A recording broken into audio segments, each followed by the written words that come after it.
तो कैसे हैं आप सब। स्वागत है आप सभी का आपके इस चैनल आपके बरमाजी पर।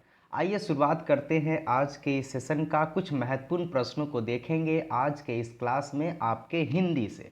ठीक, ऐसे ऐसे प्रश्न आपको रूबरू करवाएंगे जिससे आप पिछले क्लास में भी आप परिचित थे, अर्थात आपको अलंकार से कुछ महत्वपूर्ण प्रश्नों को करवाने वाले हैं। आज आपको रस के भी कुछ महत्वपूर्ण प्रश्न आपको देखने को मिलेंगे। तो बने रहिए क्लास के साथ में, बढ़िया लगेगा, मस्त तरीक़ों से अपनी क्लासेस को करेंगे। आइए शुरुआत करते हैं आज के इस प्यारे से सेशन का।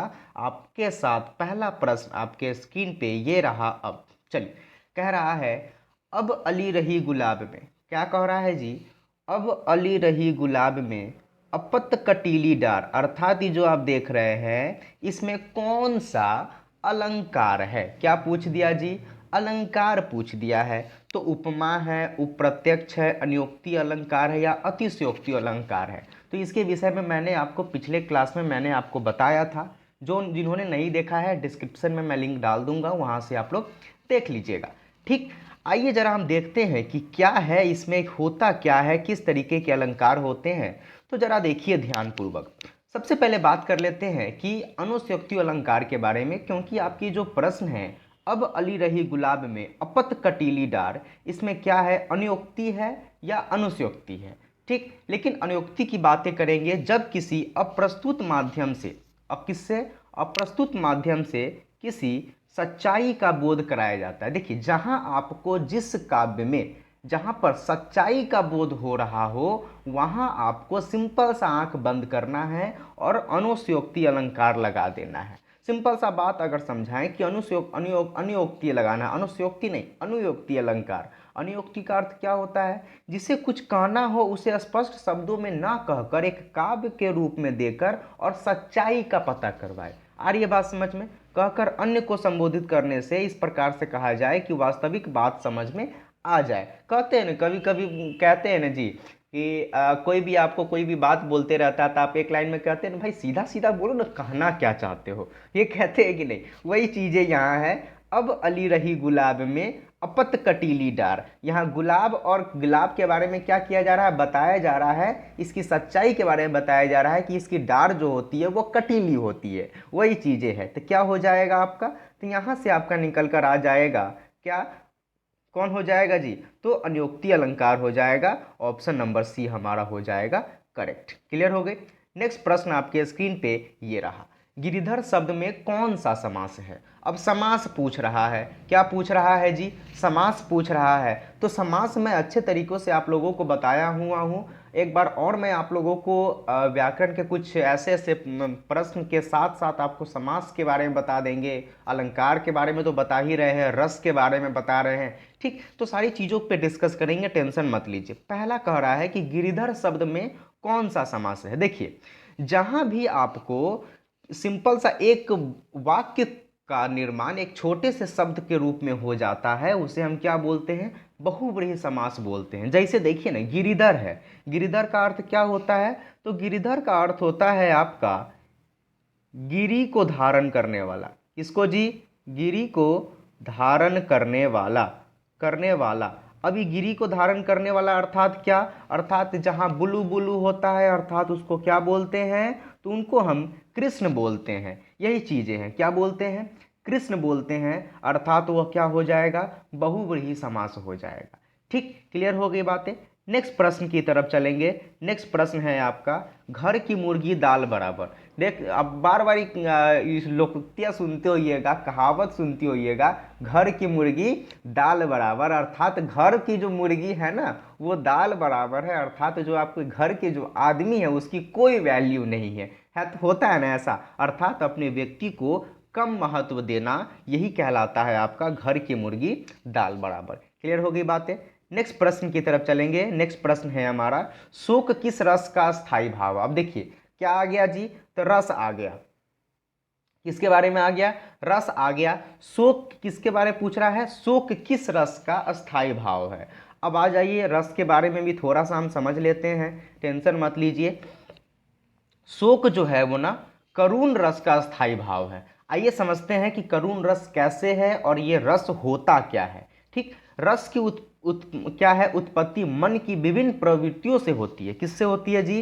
पहला पॉइंट कि रस की उत्पत्ति मन की विभिन्न प्रवृत्ति से क्या है, प्रवृत्तियों से होती है। विभिन्न प्रकार की आवृत्तियों से विविध रसों की उत्पत्ति होती है। आपको समझाएंगे, टेंशन मत लीजिए। इन प्रवृत्तियों को रस का स्थायी भाव कहते हैं। देखिए, जहाँ भी मन की विभिन्न विभिन्न प्रवृत्तियों हो, जहाँ पर आपकी मन की विभिन्न विभिन्न क्या होती है जी, तो प्रवृत्तियाँ होती हैं, अर्थात आपके मन में बहुत बहुत ख्याल आते हैं, अर्थात एक प्रकार का ये क्या है, रस का एक भाव होता है, स्थायी भाव होता है। ठीक, अस्थायी भाव की संख्या कुल कितनी है? संख्या 9 है, और अस्थायी भाव की मान्यताओं की संख्या 11 है। क्लियर हो गई बातें? अब मैंने बोला कि शोक करुण रस का क्या है जी, अस्थाई भाव है, अर्थात शोक जो है वो किसका अस्थाई भाव है पूछ रहा था, तो कौन से रस का? तो करुण रस का। अब करुण रस होता क्या है? करुण रस का स्थायी भाव शोक है, अर्थात इसका प्रयोग किसी के लिए सहानुभूति एवं दया मिश्रित दुख को भाव प्रकट करने के लिए होता है, अर्थात दूसरे के प्रति आप दया प्रकट करते हैं, दूसरे के प्रति आप सहानुभूति प्रकट करते हैं, तो ये क्या होता है, करुण रस होता है। और करुण रस का स्थायी भाव जो है वो क्या होता है, शोक होता है। क्लियर हो गई बातें? आ रही है बात समझ में? तो क्या हो जाएगा यहाँ पे बता दीजिए, जरा सा हमें बता दीजिए कि यहाँ पे क्या हो जाएगा, तो आप बोलिएगा फटाक से कि क्या हो जाएगा, आपका करुण रस हो जाएगा। क्लियर हो गई बातें? चला जाए नेक्स्ट प्रश्न की तरफ। नेक्स्ट प्रश्न है आपका, दिए गए वाक्य का क्या करना है, शुद्ध रूप क्या होगा। अब आपको सिंपल सा, इसमें बड़ा ही आसान प्रश्न है और ये बहुत बार आता है। देखिए, शुद्ध रूप को पहचानने में बहुत लोग गलती कर देते हैं। आप ध्यानपूर्वक वाक्य को पढ़िए, आखिर वाक्य कह क्या रहा है। क्या कह रहा है जी, राष्ट्र की प्रति अपना कर्तव्य पूरा करो। अब देख रहे हैं यहाँ पर राष्ट्र की नहीं होता है, राष्ट्र के होता है, जैसा कि आपको पता है राष्ट्र के प्रति ये शुद्ध होता है। अपना कर्तव्य पूरा करो, ये बातें आपका यहाँ तक सही है, लेकिन कहाँ पे गलतियाँ मिल गई, तो की पर गलतियाँ मिल गई, अर्थात की के जगह पे क्या होगा, के होगा। क्लियर है बातें? तो राष्ट्र के प्रति अपना कर्तव्य पूरा करो, अर्थात ऑप्शन नंबर बी में हमको वो दिख रहा है। देख रहे हैं, ऑप्शन नंबर ए में देखें तो राष्ट्र को प्रति, तो को तो होगा नहीं। ठीक, सी नंबर कह रहा है राष्ट्र में तो होगा नहीं, राष्ट्र का भी नहीं होगा, अर्थात राष्ट्र के प्रति अपना कर्तव्य पूरा करो। क्लियर हो गई बातें? चला जाए अपने नेक्स्ट प्रश्न की तरफ। नेक्स्ट प्रश्न है, मजिस्ट्री शब्द है। अब मजिस्ट्री शब्द कैसा है, तत्सम है, तद्भव है, देशज है, विदेशज है। देखिए, मजिस्ट्री जो है वो क्या है, मजिस्ट्री क्या है, मजिस्ट्रेट है, क्या है, मजिस्ट्रेट। अब मजिस्ट्रेट शब्द कैसा है, तो आपको समझ में आ रहा है ना कि ये इंग्लिश का शब्द है, अर्थात ये विदेशी शब्द हुआ कि नहीं हुआ, जवाब दीजिए।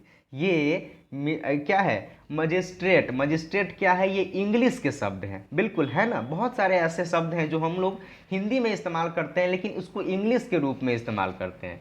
ठीक है, जैसे देखिए ना, मजिस्ट्री है, क्या है, मजिस्ट्री है। तो मजिस्ट्री क्या है जी, विदेशज शब्द है, अर्थात जो बाहर के शब्द होते हैं, अंग्रेजी के शब्द होते हैं, तुर्की हो गया, फ्रांसीसी हो गया, ये शब्द का जो हम प्रयोग करते हैं वो क्या कहलाता है, मजिस्ट्री शब्द कहलाता है। लेकिन आइए कुछ तथ्यों को आपको हम समझा देते हैं। क्या है जी, पहला है आपका तत्सम शब्द। हिंदी में जो शब्द संस्कृत में ज्यों का त्यों ले लिया जाता है। देखिए, सिंपल सा बात है कि हिंदी के ऐसे शब्द, संस्कृत के ऐसे शब्द हैं जो हिंदी में ज्यों का त्यों ले लिया जाता है, वो क्या कहलाता है, उसको कोई बिना चेंज किए हुए उसको हम तत्सम शब्द कहते हैं। ठीक, लेकिन जब हम संस्कृत से शब्द निकालते हैं और हिंदी में इस्तेमाल करने से पहले उसको परिवर्तित कर देते हैं, अर्थात बदल देते हैं थोड़ी मोड़ी, तो वो कहलाता है तद्भव शब्द। देखिए ना, तत्सम शब्द में क्या आ जाएगा, राजा, बालक, अग्नि, वायु। देखिए, वायु है ना, अब वायु क्या है, तो वायु है आपका क्या, तो वायु है आपका हवा, जिसको हम लोग हिंदी में बोलते हैं। तो इसको वायु को हम नॉर्मली अगर हिंदी में भी इस्तेमाल करते हैं कि नहीं करते हैं, बिल्कुल करते हैं। कहीं कहीं वायु बोलते हैं, तो जो वायु बोलते हैं तो ये संस्कृत के शब्द हैं, तो ये संस्कृत के शब्द को आपने चेंज नहीं किया, अर्थात ये तत्सम शब्द हो गया। लेकिन जब आप वायु के जगह पर आप हवा इस्तेमाल करते हैं, तो जहाँ हवा इस्तेमाल होगा ना जी, वहाँ आपने संस्कृत से तो शब्द लिया, लेकिन यहाँ पर आपने चेंज कर दिया, अर्थात ये क्या हो गया, तद्भव शब्द हो गया। अर्थात वायु के जगह पर तद्भव हो गया, वायु की जगह पे क्या हो गया, हवा हो गया। जैसे ना, चंद्र से चांद हो गया, अग्नि से आग बना, जीवा से जीव बना आदि शब्द हो गए। जैसे कि वायु से क्या, अग्नि से क्या बना, आग बना दिए आप, ठीक। कपि है, पत्र है, सूर्य है आदि है, ये सभी, ठीक। चलिए नेक्स्ट है आपका देशज शब्द। देशज शब्द अर्थात जो अपने आम लोगों की भाषा होती है, अपने अपने रूप में भाषा में कुछ कुछ बोल देते हैं, अर्थात वही देशज शब्द कहलाता है। जैसे देखिए, किसी भाषा में प्रचलित वे शब्द जो क्षेत्रीय जनता द्वारा आवश्यकता अनुसार गढ़ लिए जाते हैं, ठीक, देशज शब्द कहलाते हैं। अर्थात भाषा के अपने शब्दों को देशज शब्द कहते हैं। क्लियर होगी बातें। और विदेशी शब्द तो मैंने अभी आपको बताया, जो धार्मिक सांस्कृतिक कारणों से विशेष किसी भाषा के अन्य देशों की भाषाओं से भी आ जाता है, उन्हें विदेशी शब्द कहते हैं। जैसे अंग्रेजी हो गया, तुर्की हो गया, फ्रांसीसी हो गया, ये सब शब्द का इस्तेमाल जब हम हिंदी में कर लेते हैं वो विदेशी शब्द कहलाता है। क्लियर हो गई बातें। चलिए नेक्स्ट प्रश्न की तरफ चला जाए। नेक्स्ट प्रश्न है, निम्नांकित में कौन सा पाठ्य पुस्तक का गुण नहीं है। पाठ्य पुस्तक का गुण कौन सा नहीं है। देखिए ये प्रश्न जो है ना बड़ा ही महत्वपूर्ण प्रश्न है, और ये आपके प्रश्न जो ना सीटेट डीएलएड दोनों में देखने को मिलता है और आपके एंट्रेंस में भी देखने को मिलेगा, ठीक, क्योंकि ये जनरल हिंदी के प्रश्न है। निम्नलिखित में कौन सा पाठ्य पुस्तक का गुण नहीं है। तो पाठ्य पुस्तक का गुण इसमें से कौन नहीं है, अशुद्धता। पाठ्य पुस्तक में अशुद्धता, यहाँ पर ये पाठ्य पुस्तक में आपको अशुद्धता देखने को नहीं मिलती है, अर्थात जहाँ अशुद्धता होगी वो फिर पाठ्य पुस्तक क्या, ठीक। आ रही है बात समझ में। सोदेश्यता, उपयुक्तता, क्रमबद्धता, ये सब क्या है, तीनों चीज तो उपयुक्त रहती है, ये गुण है पाठ्य पुस्तक की, लेकिन अशुद्धता जो है वो गुण नहीं है। क्लियर हो गई बातें। चला जाए अपने नेक्स्ट प्रश्न की तरफ। अल्प विराम चिन्ह का प्रयोग किस लिए होता है। देखिए अल्प विराम चिन्ह का इस्तेमाल हम क्या करते हैं, नॉर्मल किसी भी जगह पर अगर हम कोई भी हिंदी के शब्द लिखते होते हैं तो वहां पर अल्प विराम का इस्तेमाल करते हैं। अल्प विराम का मतलब क्या होता है, शब्दों को दो जगह तोड़ा जाता है, या यहाँ सिंपल सा भाषा में कहें तो कुछ क्षण के लिए रुकने के लिए। जैसे कि कोई शब्द वाक्य को पढ़ रहे हैं, अब वाक्य में वो दूसरा लाइन है, अब वहां पे क्या लग गया है, तो वहां पे अल्प विराम चिन्ह लग गया है। क्या लग गया है, अल्प विराम चिन्ह लग गया है। तो यहाँ पर हम थोड़ी देर 1 सेकेंड के लिए रुकेंगे, फिर हम दूसरे शब्दों को पढ़ेंगे, अर्थात थोड़ी देर तक ठहरने के लिए। क्लियर हो गई बातें। नेक्स्ट प्रश्न की तरफ चला जाए। तो रूप में, किरण में, सौंदर्य में, सुमन में, देख रहे हैं इस वाक्य में क्या पूछ रहा है, अलंकार पूछ रहा है। तो आप हमें जवाब देने की कोशिश कीजिए कि इसका आंसर क्या हो जाएगा। तो रूप में, किरण में, सौंदर्य में, सुमन में, इस काव्य में कौन सा अलंकार है। विभावन, यथासंख्य, रूपक या अलंक।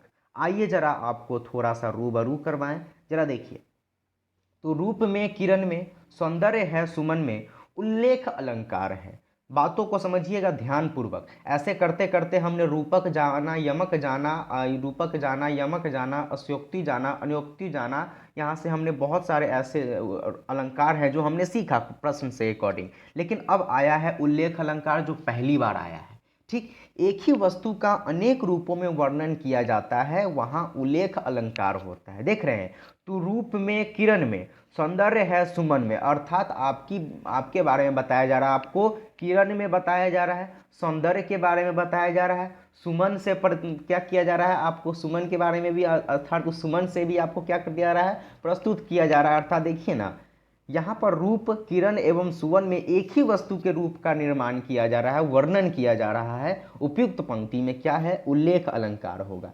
क्लियर है बातें, आ रही है बात समझ में। तो रूप में, किरण में, सौंदर्य है, सुमन में, तो यहाँ से क्या हो जाएगा जी आपका, तो यहाँ से आपका निकल कर आ जाएगा कौन, तो उल्लेख अलंकार।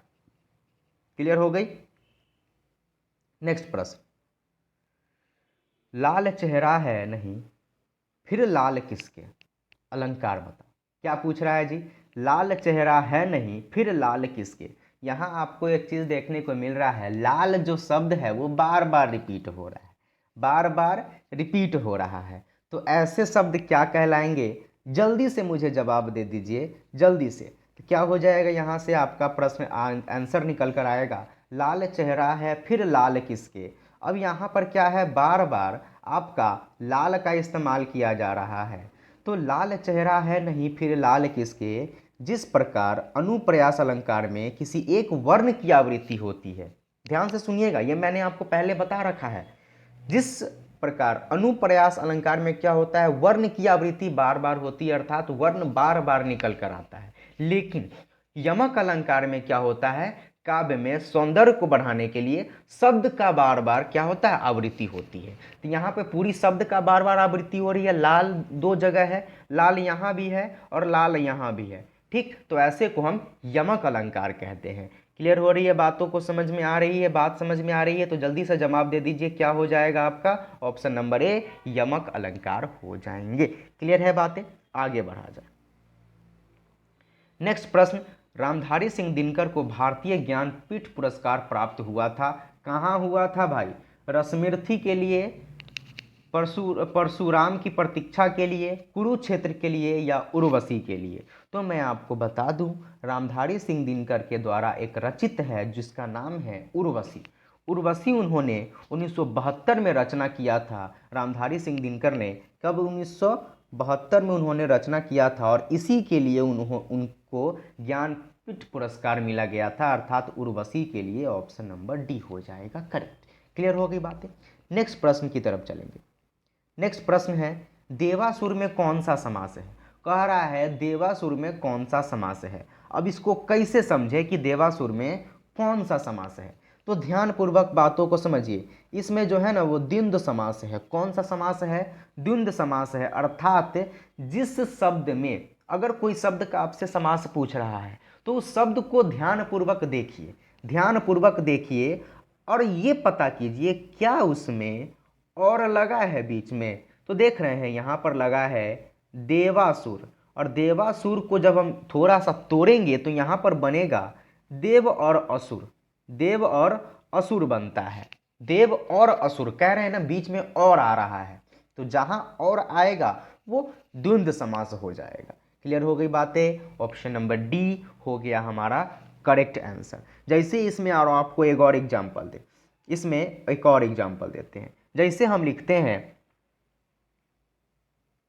तीर सठ, देख रहे हैं तीर सठ लिखते हैं, अर्थात तीन, तीन और कितना हो जाएगा, तीन और कितना हो जाएगा जी 60, तब ना बनेगा 63। आ रही है बात समझ में, 63 जिसको हम हिंदी में कह रहे हैं, तो यही है और लगा, अर्थात ये द्वंद्व समास हो जाएगा। क्लियर। नेक्स्ट प्रश्न, शब्द रचना के आधार पर बताइए कि कौन सा शब्द योगरूट है। क्या पूछ रहा है जी, योगरूट शब्द पूछ रहा है। देखिए एक से अधिक शब्द से बने शब्दों को हम क्या बोलते हैं, योगरूट शब्द कहते हैं। जहां पर किसी भी शब्द का, जहां पर दो तीन शब्द का इस्तेमाल किया जाता है, जैसे कि पवित्र है, पवित्र में मात्र एक ही शब्द हमको दिख रहा है पवित्र, ठीक। कुशल में भी मात्र एक ही शब्द दिख रहा है कुशल है, इसमें कोई दूसरा शब्द नहीं है। विनिमय, अब बोलिएगा विनिमय और दूसरा मैं, नहीं, विनी और दूसरा मैं, ये गलत है, ये जलज हो जाएगा। क्या हो जाएगा, जलज। अब कैसे, तो जल और प्लस ज, जल प्लस ज, इसका मतलब होता है कमल। क्या होता है जी, इसका मतलब होता है कमल। तो ध्यानपूर्वक बातों को समझिए, ऑप्शन नंबर डी हो जाएगा हमारा करेक्ट आंसर। क्लियर हो गई बातें। नेक्स्ट प्रश्न की तरफ चलते हैं। संस्कृत के ऐसे शब्द जिन्हें हम ज्यों का त्यों प्रयोग में लाते हैं क्या कहलाता है।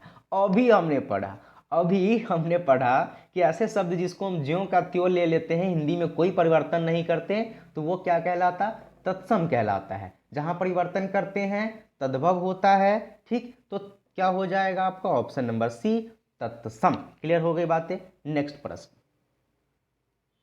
हिंदी किस भाषा परिवार की भाषा है। देखिए हिंदी जो है ना किस भाषा परिवार की भाषा है, तो इसमें आपको संस्कृति सब कुछ मिलता है, लेकिन आपको बताएं हिंदी कहाँ इस्तेमाल, तो हिंदी भारत में इस्तेमाल होता है, लेकिन ये यूरोप की भी कुछ भाषाएं हैं, इसमें यूरोप की भी कुछ भाषाएं मिश्रित है, अर्थात इसको हम बोलेंगे भारत संग यूरोप, अर्थात यहाँ पर होगा भारत और